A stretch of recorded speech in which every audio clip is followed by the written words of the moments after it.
ಇಲ್ಲೊಬ್ಬರು ಪುಣ್ಯಾತ್ಮ ಬಂದಿದ್ದಾರೆ. ಅವರ ಹೆಸರು ಗೂಳಪ್ಪ ಭಟ್ರಳ್ಳಿ ಅಂತ ಹೇಳಿ.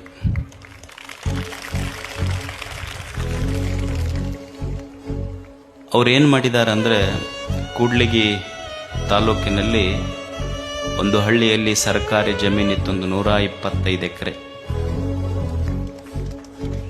ಆ ಸರ್ಕಾರಿ ಜಮೀನಿನಲ್ಲಿ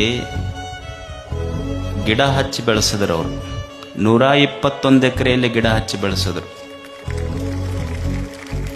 ಆಶ್ಚರ್ಯ ಅಂದರೆ 21 ವರ್ಷ ಸರ್ಕಾರ ಅವರಿಗೆ ಪಗಾರನ ಕೊಟ್ಟಿಲ್ಲ, ಆದರೂ ಗಿಡ ಬೆಳೆಸೋದು ಬಿಟ್ಟಿಲ್ಲ ಅಂತ. ಈಗ 4-5 ವರ್ಷದಿಂದ ಸರ್ಕಾರ ಅವರಿಗೆ ಪಗಾರ ಕೊಟ್ಟಿದೆ.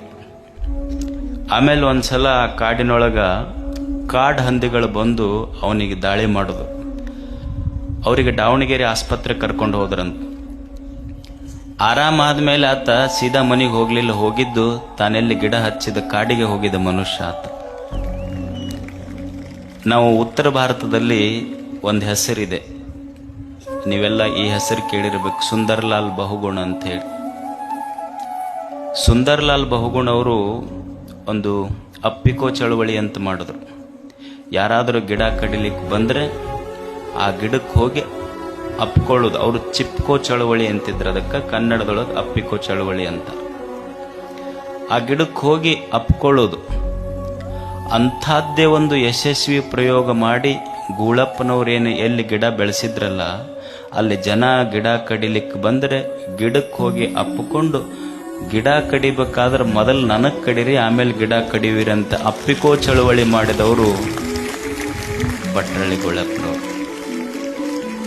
ಸೊ ಅಂಥವರು ಇವತ್ತು ನಮ್ಮ ಮಧ್ಯದಲ್ಲಿದ್ದಾರೆ. ನಾವು ಸಹಿತ ಇಂಥ ಪುಟ್ಟ ಪುಟ್ಟ ಸಂಕಲ್ಪಗಳನ್ನು ಮಾಡಬೇಕು. ಇವು ವೆಡ್ಡಿಂಗ್ ಆ್ಯನಿವರ್ಸರಿ, ಬರ್ತ್ಡೇ ಇವೆಲ್ಲ ಮಾಡ್ತಿರಲ್ಲ ನೀವು,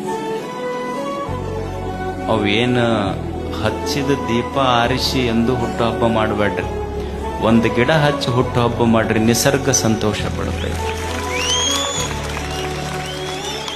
ಆಮೇಲೆ ವೆಡ್ಡಿಂಗ್ ಆ್ಯನಿವರ್ಸರಿಗೆ ನೀವೇನು ನೋಡ್ರಿ, ನೀವೊಂದೇನಾರ ಗಿಫ್ಟ್ ಕೊಡ್ತೀರಾ?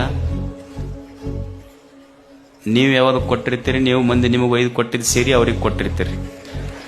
ಅವರು ಅದನ್ನ ತೆಗೆದಿಟ್ಟಿರ್ತಾರೆ, ಮತ್ತೆ ಇನ್ನೊಬ್ರು ತಂದು ನಿಮಗೆ ಕೊಡ್ತಾರೆ.